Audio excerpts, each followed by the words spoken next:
Welcome to the stage, Vivek Pannada, Technical Solutions Director at Nozomi Networks. Vivek will discuss historical parallels of intractable challenges, what OT security can learn from safety.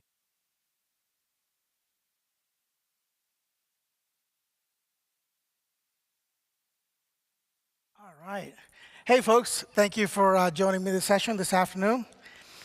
All right. So, historical perils of intractable challenges. When I came up with this idea, I thought, what can we learn from safety and apply that to security? So, can't really see in this blinding light, but I have a question for you all. How many of you would agree if I said your company or organization is pretty good in safety? I see nodding hands, I see raising hands, that's good. So pretty much everybody's proud of the fact that whatever the measure is, right? No lost time incidents, number of reported near misses, VPP star, whatever the case might be, we're all pretty good in safety. Historically, we learned lessons, we improved every year, and we got to where we are. Now let me ask you another question. How many would agree if I just change the word from safety to security and say how many of we are pretty good in security? See, not the same, right? Even if internally you might think, I'm pretty good, I can't really say that for the organization, most likely, right? I don't know that we're on the same level today. If I ask a general question, right now there are about 20 people here, but if it's 50 people, 100 people, 1,000 people, I'm expecting the same result. That if I ask the question, how many of you are pretty confident about the organization being pretty good at security, it's not the same level as if the question was about safety, okay? All right, so a little bit about myself. I come from ICS and OT background. I work for Nozomi Networks. I was a field engineer. I was an instrumentation technician. So my day one was with safety, right? 1996, I just started my first job as a technician, and I still remember, yesterday I was at one of the other booths, and they had a safety glass there, and right away I thought, is that Z87? And I looked up, and it was Z87 rated, because safety lessons have been around for a long, long time, and we do remember, right? So I've been on the block, so my contact info is there for anyone to connect afterwards. So what's the current state of the union? Right? This is just an overview of where we are in the industry in security perspective, right? Historically, we've used a lot of IT tools. We just never accepted that they were IT tools, but we applied them anyway, right? In fact, most people here would agree that, especially at Purdue Level 2 and Level 3, pretty much everything there is traditional IT equipment, whether it's computers, servers, networking gear. But obviously, we have OT protocols and OT ways of doing things, but we repurposed traditional IT equipment. So a lot of connectivity that we didn't account for, but it exists today, right? Second, security was never a key requirement. I don't remember for many years, walking into either greenfield or brownfield projects where security was a requirement at all. Things have changed over the years, but for the most part, what we're living with is implementations and projects that never had security as a baseline requirement. So you can't expect something to be good if you never even ask for it, right? Let alone top-notch quality. So we have insecure protocols and implementations just because, unlike safety or quality for that matter, we never asked for security. And then CapEx-driven projects, so long-running obsolete systems. This is pretty common as well, right? So when we purchase something, we intend to run the piece of equipment for 20 years, control panels that have been around for 30, 40 years. So obviously, no security there. And then mismanagement, difficulties in risk evaluation. How many of you would, again, agree that it's very difficult to answer the question, what is the risk posed by OT systems? Because lack of asset inventory, lack of visibility, lack of understanding what you have out there, right? That's pretty common as well. And assuming cyber insurance is a catch-all. We've done that for a while. I think in the past couple of years, people have learned the lesson that cyber insurance is not going to pay out. Big name vendors have realized that after the breach, they're not going to get paid. And some insurance providers are now not providing insurance overall. And some are giving high deductibles and rates for certain level of expectation met, right? And then finally, lack of technical resources and funding. This is a classic problem. We're here. We're just a few dozen people here in this room with focus on ICS security. But globally, there is a talent gap. There is a funding gap in terms of industries spending money, right? And again, I'm trying to contrast all this to what we currently have in safety, which is a much different standard, right? So we don't have these types of problems generally in safety, right? But we do have in security. And finally, ineffective regulations and misaligned incentives. So regulations are few and far between. Obviously, NERC-CIP in power, TSA regulations for transportation. But in general, in the US at least, the critical infrastructure regulation is piecemeal, prescriptive when it exists, and not really in many industries, right? Many verticals. So the second piece is, engineering companies, EPCs, have to put together a project, but they're not the ones that are running the project, running the plant. They're not the operators. They're not the owners in the future. So these companies don't have the same incentives to build something for the future. I mean, we're not asking the right question. Unless you put that in the spec as the expectation, they're motivated to do something like static defense, right? I was talking to somebody yesterday that was talking about static defense versus dynamic, and in general, anything that you want to play for the long run, you're not motivating those EPCs up front. And then finally, public good versus private cost effect, the security piece. Like Colonial Pipeline, if something were to happen, the people that suffer are not necessarily the people that work in the company, right? It's somebody else, the general public, water, power, all the critical infrastructure that we talk about. The impact is much higher for the general public, but then the cost of bearing that security, whatever the investment needed is, having to be borne by the private industry for the most part, right? That's a challenge. So that's the State of the Union overall. So I was looking through some of the past incidents. Again, safety did not happen overnight, right? How many of you actually remember everything? I didn't actually go back. When I started doing this research, there were many, many, many examples from hundreds of years ago, decades ago. So I tried to put something that's fairly recent so that we all remember, given the age group that we have. Concorde, I remember that day when the Concorde, plane crashed and killed everybody on board. Space shuttle, obviously we all remember this forever, right? So once you see this on TV, you'll never forget this.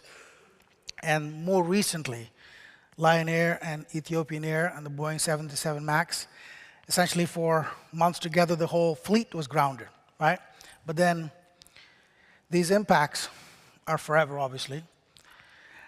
And those are not even chemical, oil and gas, the traditional critical infrastructure that we think about, right? These are airlines and space. But of course, oil and gas and chemical, we have our unfair or fair share of bad news as well. Piper Alpha, I'll never forget because I used to work offshore, and every time you show up in an offshore facility, that's on the list of things to think about, right? Piper Alpha happened in 1988, but forever in the offshore industry, that'll be written in blood, right? So people will think about Piper Alpha forever. I met people that were on Piper Alpha at some point, and those stories are harrowing, right, about what happened there. Exxon Valdez, people remember that, in Alaska, right, the oil spill. And then closer to heart, I live in Houston, so Texas City Refinery. A lot of people remember that too, from 2005. And then more recently, Deepwater Horizon. I picked these as sample because there are so many out there. I picked incidents that had a mix of environmental safety and big impact in terms of people and lives lost, right? But there are a lot more, just a sample.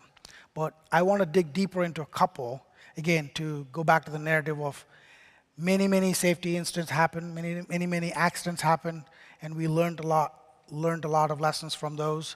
What can we apply to security, right? So that's the theme that I'm trying to connect the dots to. So let's dig a little bit deeper into these two incidents. So first is Boeing 737 MAX. You see those numbers up there, right? 189 people killed on the Lion Air flight, 157 people killed. Just think about it for a second. Airlines are safe. We've been flying them for decades. The rules and regulations are, quite intense, extensive, right? There is a very clear safety record for airlines and the airline industry in general, right, from aircraft engines to airlines to operations, right? But still this happened. Obviously, the direct cause was the MCAS system and the design flaws, and we all kind of saw the news cycles go around, what Boeing should have done differently and why they, bypassed some of the FAA regulations and all that stuff, right? But then think about that 20 billion direct loss and 60 billion indirect costs. Nothing that they could have done differently would have cost that much. There's no way, right? In hindsight, that's pretty obvious. But let's apply that to security. Today, we see this today in so many security assessments. You walk around your plant, or you walk around your organization, or you're doing an OT assessment. You're like, this is so obvious. We should be doing this thing. We should be doing an OT assessment, understanding what our crown jewels are, understanding where our critical assets are, how do we segment them, how do we isolate them, what is our asset inventory, is there any malware in our networks, is IT and OT sufficiently segregated, are we applying the best practices in OT security? We're asking the questions, but we're not getting the answers, right? But in hindsight, when something were to go wrong, we'll have the same hindsight of 2020 at the time to say, hey, we should have done this, but we're not doing it. Second thing is another example with Deepwater Horizon, right? Again, as the numbers see, 11 people died, 17 injured, but then the bigger impact, 87-day oil spill with millions of barrels of oil spilled in the Gulf of Mexico. Look at all the other deaths, not just human, but all the environmental impact and seabirds and turtles and dolphins and oysters. And then look at the direct cost, $61 billion, including the $20 billion federal settlement. Same thing, if somebody was looking at it, hindsight is 2020, right? What should they have done differently? And in safety, we do this all the time. So every time there's a safety incident, every time there is a near miss, we dig deeper. We try to understand what went wrong, what could go wrong, and how do we prevent that. We have a culture as a critical infrastructure industry. I see this in oil and gas. I see this in power. Those are the two industries that I work with really closely. But across the critical infrastructure segments, right, water, wastewater, transportation, airlines, there is a lot of research done. Every time there's an incident, you learn from it, right? But in security, we're not. What we see instead is that wouldn't happen to us. And that's been the common story for 15 years or more, right? Back when Stuxnet happened, that wouldn't happen to us because, one, no APTs are coming after us, or we're not a nuclear plant, or we're not, so big of a plant. Who's going to come after us, right? All the way to the more recent Triton, for example. Oh, we're not an oil and gas company. Like, we try our level best to find differences as to why something like that couldn't happen to us. Instead, what do we do in safety? We do the opposite. So let's go through a few items where we do differently in safety and kind of reapply to security. So what all things can be adapted, right? So first off, awareness and focus. We have a significant amount of awareness in safety. And you all would agree because you've seen this day to day. In fact, sometimes it's kind of annoying, right? Let's say you're in a petrochemical plant, but you work in the office. It's funny, you're expected to do the same number of near-miss reporting as somebody on the plant floor. Somebody that's wearing a hard hat. It might be you, because you might change into coveralls and go by the plant floor. You are thinking, oh, it's so much easier to do a near-miss report in a plant floor, right? It's so much harder in an office environment. Somebody puts an extension cable without taping it up, you're so eager to write it up because you don't get that many opportunities, right? So in safety, we have that culture of ensuring we're reporting near misses, we're ensuring we're focusing on safety. We should do the same with security. Why? Because the impact could be worse, folks. In safety, there are things that could be limited to a particular site, or because we've planned for it so much, we've had so many regulations, we've had so much focus on it, the impact might be a lot less. But in security, for lack of all these other things, the impact might be actually much higher. So one of the key things to bring to the table, just to copy paste, there's no need to change anything. Awareness and focus, incredibly important. In fact, this is probably the number one thing to do in security. Bring awareness. Coach everybody and anybody. Tell anybody and anybody. And leverage anything you can, right? It could be an example from home. It could be implementing a password manager for your whole family, including MFA for email. Whatever the case might be, bring it to your environment. Tell anyone and everyone that's willing to listen that they need to improve security, right? So that awareness and focus is critical. Second is urgency. So when you have a near miss with an oil spill or some kind of chemical spill, you're not waiting, right? You're just taking care of it right away. Whatever the process you have in place to address it, you're taking care of it right away. That should be the same with security. When you have a near miss, for whatever reason in security, right? So something could have happened and you were safe and you didn't get through the breach. Make sure you take advantage of it. Make sure you address that right away and not wait till the next big incident. So if you have a near miss, if you have I say near miss in safety, that's what you use as a term, right? In security, let's say you had a default password or you had an admin account that's open and any other security incident that could become a potentially embarrassing or a damaging situation, address it right away, right? Don't wait. And then risk-based investment. We do this all the time in safety. Nobody's thinking about cutting corners in safety, at least in most developed nations, you're not thinking about it. I mean, you still see some cost cutting in other parts of the world where they haven't had the same level of rigor and focus on it, right? But let's say in the US, we're not thinking about how to cut corners in safety. You might say, get these safety glasses from 3 different vendors, get 3 quotes and pick the best one, but you're not going to buy a substandard piece of equipment, whether it's for hard hats or boots or whatnot, right? Same thing with security. Just don't pick the cheapest solution possible or something that's maybe okay, right? Do your due diligence and make a risk-based investment. Very similar to security and, very similar to safety. And then finally, the regulation, enforcement, and standards. So this is an interesting piece, right? Show of hands, how many want more regulations? Yeah, that's what I thought. Well, thank you. At least one. You got to have a diversity of opinion and thought, right? So whether we want it or not, it's coming because we're seeing individuals or companies not doing the right thing, right? Historically, safety had the same thing. In fact, somebody told me years ago, and I'm paraphrasing it now, regulations are written in blood.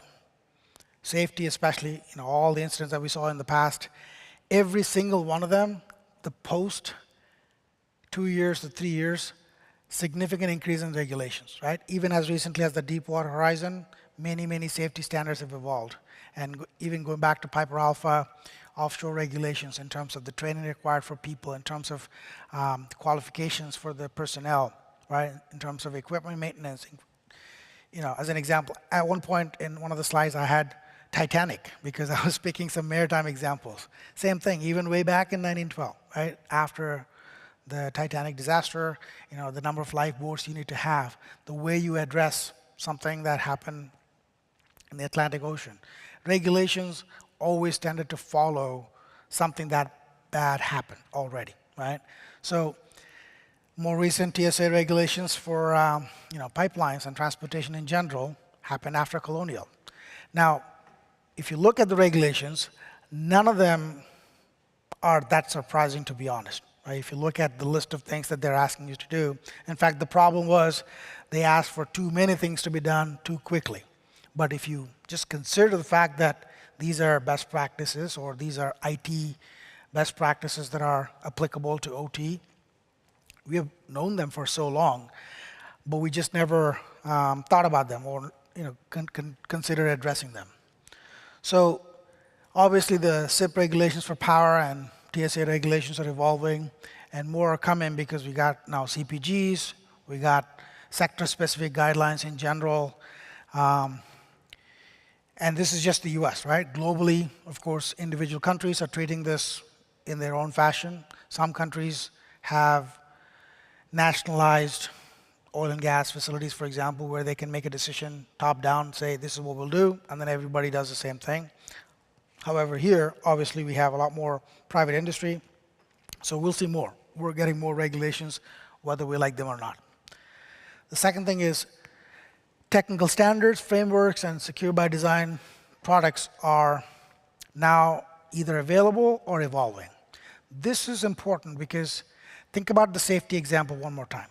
Let's say you had somebody injured because of something falling on their head, and you conclude that they were not wearing a hard hat. Today, it's very easy for you to say, get this hard hat, put it on. But that's not the same case with security. Something happens, especially in OT. What products to apply, what fits in your environment, it's not very obvious. Because sometimes, take patching as an example, right? In IT, because we think everything connected has the same level of risk, if there's a vulnerability, you patch it, you reduce the risk. But in OT, one, the device might not be patchable, you might not have a patch available, the vendor might have gone out of bust years ago, or the patch is not going to change anything because even after you install the patch, if somebody has access to that workstation, they can still control the PLC or the controller in general and do whatever they want. So not everything is clear as to what the risk reduction strategies are for your environment, for the OT products in general. So thankfully, we now have standards, right? So 62443 has evolved in the past few years to now having a robust set of standards for vendors, for asset owners, for integrators to be able to say, these are the best practices, these are the scenarios for which you can apply these solutions. So those are available, right? Now, secure by design is another key thing. We all get into our cars, we all do a lot of things on a day-to-day basis without thinking too much, knowing fully well that the manufacturers of the cars have taken some safety considerations into account, right? You paid for, whether directly or indirectly, for seat belts and other safety aspects in the car, including airbags, for example. That should be the same for a lot of industrial control systems, but that's not the case. Even today, I work on a side project called PLC Secure Coding Practices, and we see this all the time, that the default aspect of PLCs are they have a lot of secure features available, but they're not enabled by default, right? So that's not secure by design if something is available as an option and nobody's going to pick it, right? So secure by design would imply a product is designed with security in mind, and all those features are enabled by default, so that if you don't want them for whatever reason, you can disable them, right? Maybe performance, maybe some other latency, whatever the case might be. However, things should be more secure by default, right? And secure by design. And then lastly, low to no cost adder for security. Taking another safety example, right? You paid for the airbags in the car, but you never really paid for a separate line item, right? That security was, well, safety in this case, was by default. And it's not an adder, right? There was a time when airbags were an adder. There was a time when seat belts were an adder. And it's not hundreds of years ago, because automotive is not that old, right? Even till mid-'80s, safety belts were optional, and they were an adder. And people didn't pick them. So it ended up being more persuasive when they were on by default, and they were not an adder. So when control systems and OT security in general becomes non-optional, secure by design, enabled by default, and it's not an adder, right, then you'll do it. So in conclusion, folks, my thinking is we take safety seriously today, but this journey has been a long and arduous one. We've had many, many incidents in the past, and this is not over, right? Even today, we might have a safety incident unknowingly somewhere because people make mistakes, and repeated mistakes over a period of time lead to safety incidents. But overall, as a society, as critical infrastructure, as operators of power plants and oil and gas and all these other important control system components, we take safety very seriously because we're now used to it. right? But in security, we're not. So my ask or call to action is make sure you're treating this the same way. Consider that security is not safety, right? There are so many nuances, but ensure that we address this at the same rigor, with the same rigor, and ensure that you're raising awareness, focusing on the urgency of getting things done, right, the secure way, and invest in it with a risk-based intent. That way, you're addressing the risk before it happens to you. Just like in safety, right? Every time there's a near miss, we're telling the story that this could be a potential incident. We're trying to avoid that. Let's do something about it. Same thing with security. That's my talk, folks. I'm happy to take any questions if you have.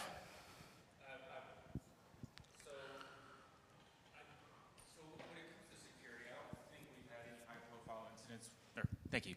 I don't think we've had any high-profile incidents where anyone has died, right? And to your point about regulations being written in blood, but how can we proactively take safety, like pitch security to our management at the same level of safety, right? Because like I think we'll have to make that case to them of invest in this like you invest in safety, but without those high-profile incidents or the regulation, how do you make that argument to them?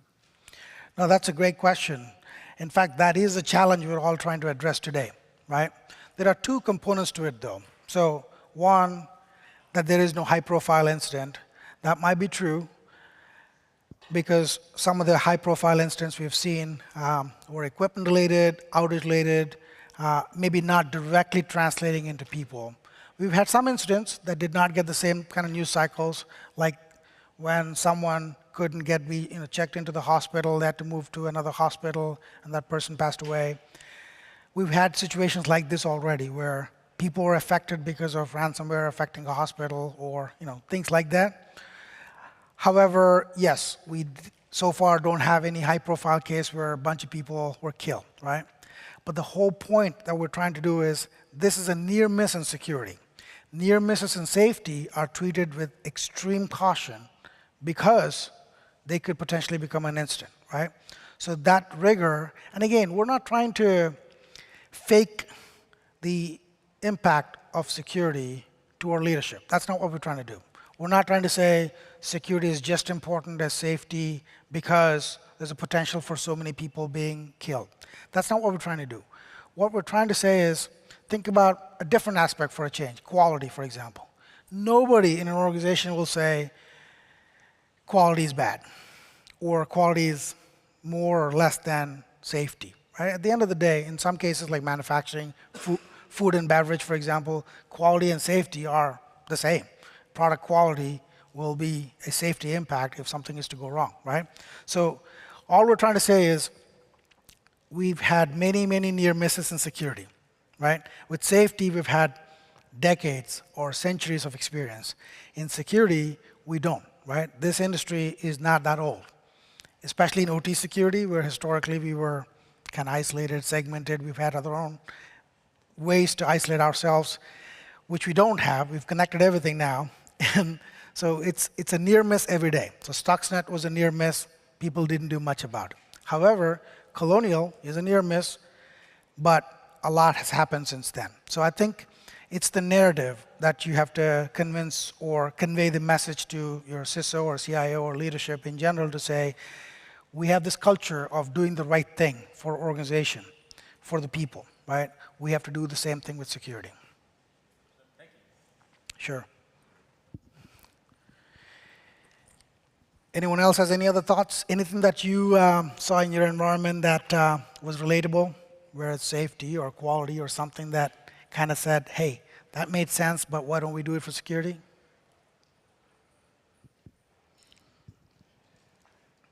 Hey, Vivek.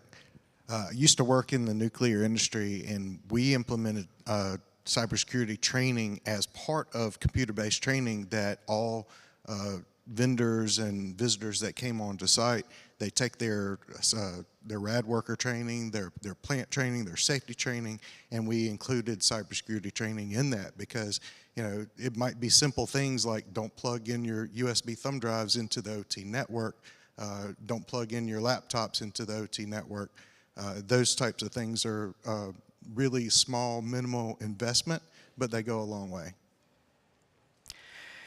Yeah, it's interesting you mentioned USB because years ago, I think it was like 4 or 5 years ago, somebody tested this as DEF CON, and they found that more IT people plugged in random USBs than non-IT people. The only difference was the IT people didn't pick like an 8 gig or a 16 gig drive, but it was a 128 gig drive or a terabit drive, they would pick it up.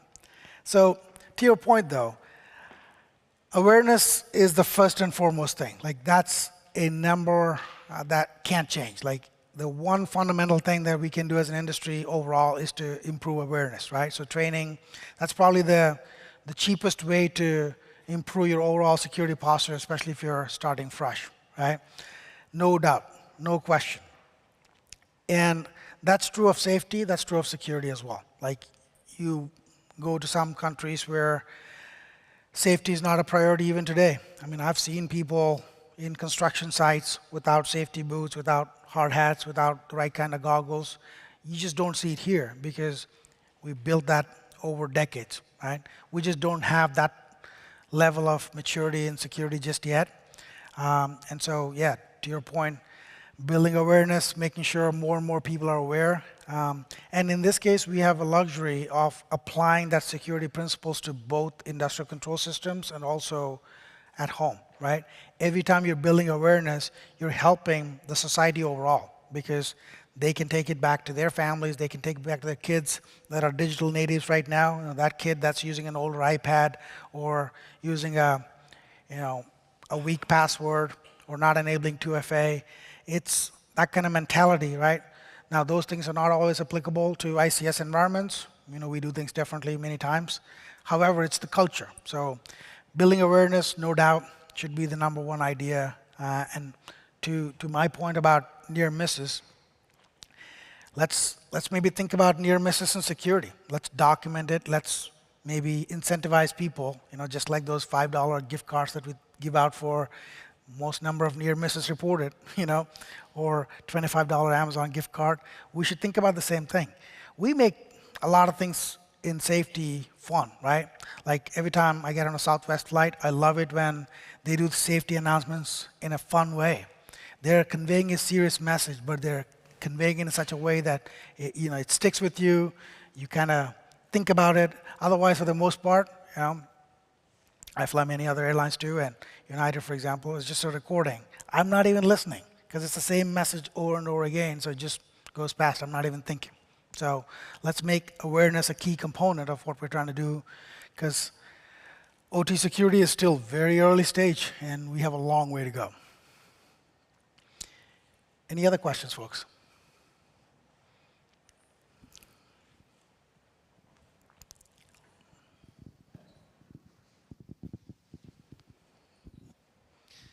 Earlier in your talk, you talked about how cyber insurance doesn't necessarily always pay out and not to use it as a catch-all. Unfortunately, I think a lot of organizations still use that crutch. What's your opinion, the best way to kind of debunk that crutch? You know, is it escalating cost of events, kind of like what you showed earlier with some of the events that have happened, or are there common loopholes that cyber insurance companies are using to not pay out, so around like due diligence? Great question. So cyber insurance, in this case, I think we're lucky because the cyber insurance companies are doing that for us. So the past couple of years, some companies have clearly stated they're not going to insure certain aspects of critical infrastructure. So if you ask for an insurance quote, you won't get it. Number two, those that are getting those quotes or getting those dollar figures, right, that comes with an attachment to say, are you following these 10, 20, 30 things, right? And you can easily check mark them, but you know that if you miss even one component of that check mark, they're not going to pay, right? And Maersk and others have seen through legal action that one, they're not going to get paid what they think they should get paid, and second, the overall insurance premiums are going to jump up next year, right? And next time, they're not going to get insured for that segment overall. So In this case, we're lucky because we don't have to come up with those scenarios. They already happen, right? Just state the obvious. We've had 10 options last year. Now it's down to 2. The insurance premium was X last year. Now it's 5X. And oh, by the way, it's only for this component. We cannot get insurance for this other component. So I think overall, stating the facts, it's become a lot easier. We don't have to think about it because it moved away from a hypothetical situation, which it was 2 years ago, to something real now. All right, folks, I think I'm out of time. Thank you for being here. Appreciate it.